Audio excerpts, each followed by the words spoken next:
Ways to protect children from the evil eye and satanic influence. Learn in detail from an Islamic perspective. As-salamu alaykum wa rahmatullah. Dear viewers, Allah subhanahu wa ta'ala has bestowed countless blessings upon humanity in this world. Among Allah's given blessings, children are one of the most excellent. Seeing a child stirs the heart of parents. Their hearts and minds fill with a unique sense of affection. In the Holy Quran, Allah subhanahu wa ta'ala says that wealth, opulence and offspring are the adornments of worldly life. Every parent desires their child's safety and well-being. They try their utmost for their child's happiness. However, as children grow up, they not only suffer from various diseases, but also face the harm of shaitan and the evil eye. This hinders the child's normal development. Often the negative effects of the evil eye can be carried throughout life. In our society, to keep children safe from the evil eye, a black dot tip is placed on their forehead. A black dot or similar things cannot protect from the evil eye. To be protected from the evil eye, one must supplicate to Allah subhanahu wa ta'ala. Therefore, today, inshallah, we will discuss the symptoms of the evil eye, the difference between satanic possession or evil eye, and medical problems and ways to protect against them in light of the Quran and Sunnah. Symptoms of the evil eye. Dear viewers, children have a weak immune system, meaning their ability to fight off diseases is low. For this reason, they fall ill more often. The evil eye also affects children more easily and quickly. Children are more susceptible to the evil eye than adults. When a child is affected by the evil eye, various signs and symptoms may appear. For example, suddenly refusing to drink mother's milk, abnormal or excessive crying, a sudden change in skin color, feeling fear without reason, seeing nightmares, sudden or unexplainable weight loss, becoming weak, etc. These problems generally affect most children. Such problems in children can be due to physical reasons or due to the evil eye or shaitan's influence. If it's a physical problem, consult an experienced pediatrician or seek medical treatment. If it's an issue of the evil eye or shaitan's influence, then perform Ruqyah. Difference between evil eye and medical problems. Now the question is how to tell if it's a medical problem or an evil eye issue. Firstly, there are some signs of shaitan and the evil eye that almost certainly indicate a problem. For example, repeatedly eating in dreams. If someone repeatedly sees themselves eating in dreams and experiences symptoms like stomach pain, a feeling of fullness after eating little, nausea, vomiting, tasting food in the mouth, lower back pain, constipation, loose motion, etc., then it might be an evil eye problem. Similarly, repeatedly seeing oneself falling from a height or flying in the sky in dreams or having a fever that doesn't register on a thermometer, etc. There are many other such signs that indicate an evil eye or possession problem. If one or more of these problems occur repeatedly or frequently, it's also a significant way to understand if there is a paranormal issue.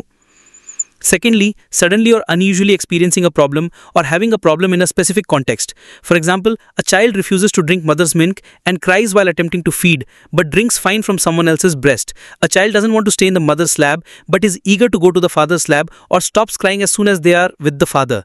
Even if the child was fine before, they suddenly start speaking less day by day or develop speech impediments or stammer. They suddenly fall ill even if they were healthy, etc. Actually, if everything is normal with the child, they eat well and you went somewhere or someone visited your home and during that time someone saw your child eating and was impressed or openly commented, "Look at how beautifully the child is eating," and after that your child is not eating well, then you should understand that they have been affected by the evil eye. This is a way to understand without going to a doctor, doing tests or having a diagnosis.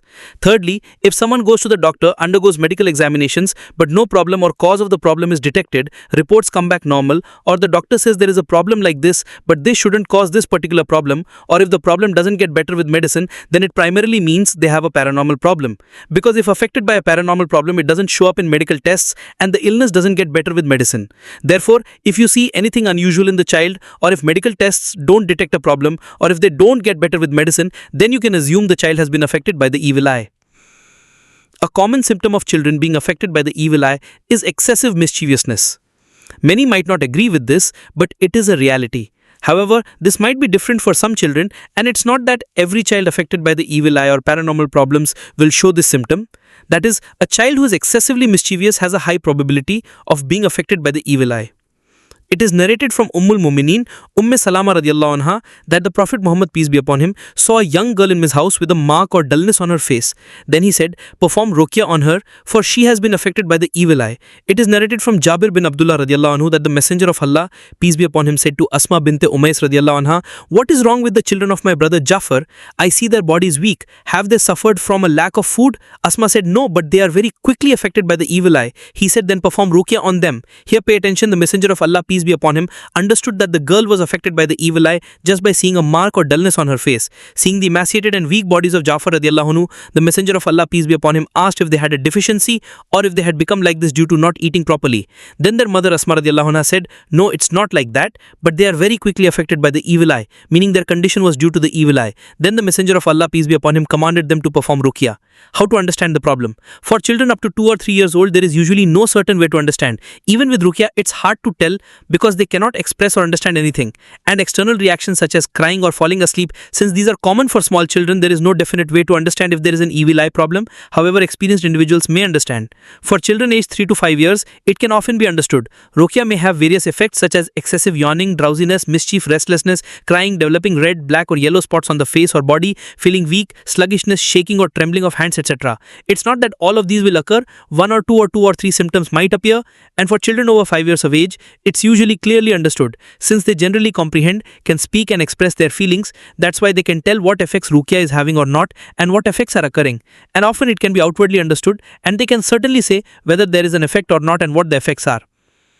What to do? If a child has an evil eye, hasad or a paranormal problem, then performing Ruqyah will heal them inshallah. Secondly, not just for a child, but for anyone who has an evil eye or paranormal problem, performing Ruqyah will benefit them inshallah. Because the Quran contains healing and cure. Here Allah subhanahu wa ta'ala has not specified that the Quran will heal for a particular disease.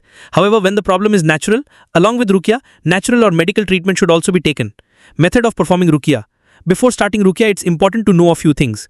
Otherwise, if Ruqyah is performed incorrectly or incompletely, you may not get full results. If the child has any amulets, charms or black marks tip on their back for protection from evil eye, remove them. Do not keep pictures of animals or musical instruments in the house. There should be nothing that hinders the entry of angels of mercy. Do not force the child to sit in one place or in one position. Do not do anything that makes them scared or uncomfortable. During Ruqyah, ensure the child feels completely comfortable and at ease. You can also perform Ruqyah while carrying the child and walking around. Never beat or hit children during Ruqyah. Do not scare them about jinn or shaitan. Instead, give them courage without showing fear. Remove the fear of shaitan jinn from their minds. Explain the superiority of Allah's words and the weakness of shaitan through stories. Make them understand how shaitan jinn flee in fear of the Quran.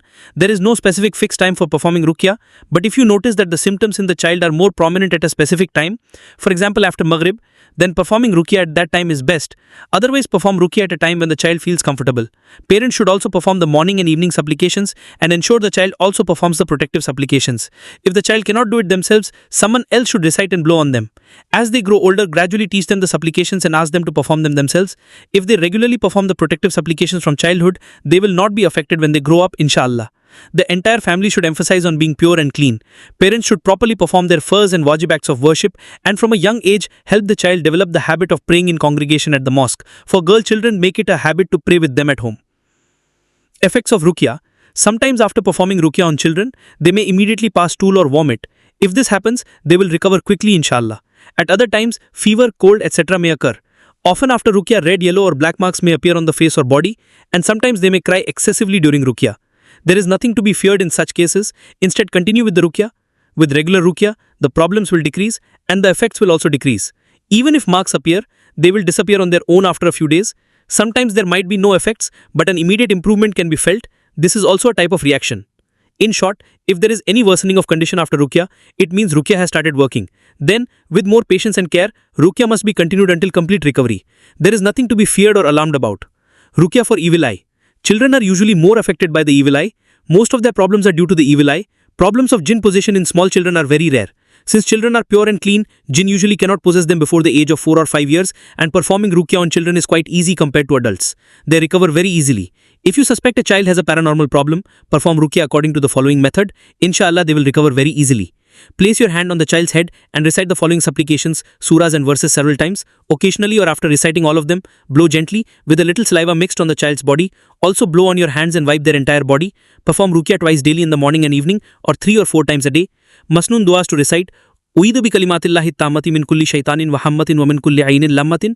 I seek refuge for you in the perfect words of Allah from every devil and evil creature and from every evil eye. Narrated by the renowned companion Abdullah bin Abbas radiallahu anhu that the Prophet, peace be upon him, would recite this dua for his beloved grandsons Hassan and Hussein radiallahu anhuma and seek refuge for them, saying, your father Ibrahim, peace be upon him, used to seek refuge for Ismail, peace be upon him, and Ishaq, peace be upon him, with this dua. Bismillahi arqika min kulli shayib yuzika min shari kulli nafsi nawaini hasidin Allahu ishfika bismillahi arqika. In the name of Allah, I perform Ruqyah for you from everything that harms you, from the evil of every soul or envious eye. May Allah heal you. In the name of Allah, I perform Ruqyah for you. Narrated from Abu Sa'id al-Khudri radiyallahu anhu that Jibreel, peace be upon him, came to the Prophet, peace be upon him, and said, O Muhammad, do you feel unwell? He said, yes. Then Jibreel, peace be upon him, performed Ruqyah on the Prophet, peace be upon him, with this dua.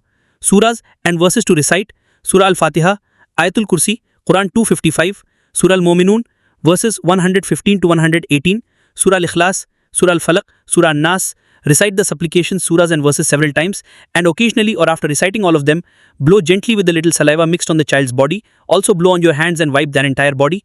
Perform Ruqyah twice daily in the morning and evening, or 3-4 times a day. Recited water to drink. Recite the above mentioned supplications, surahs and verses 3 times over water and blow into it. Have the child drink this water several times daily. Ruqyah bath. Recite the above surahs, verses and supplications 3 times over water and blow into it. Use this water for bathing the child. If the child is very small or cannot be bathed, wet a clean towel with this water and wipe their entire body. If the child can read themselves, they should perform these actions themselves. Recite the supplications, surahs, blow on them. Recite the supplications and surahs, blow on themselves after reading, drink the recited water, and take the Ruqyah bath. If they cannot do it themselves, you, the guardians, should perform Ruqyah for them in this manner.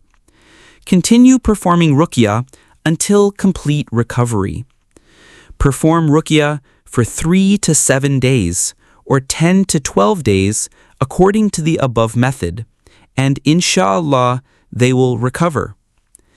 Even after recovery, continue the protective supplications permanently and perform Ruqyah occasionally. If they still do not recover, then seek Ruqyah directly from an experienced and righteous scholar. May Allah subhanahu wa ta'ala grant us and our children swift and complete recovery and keep us all healthy. Ameen.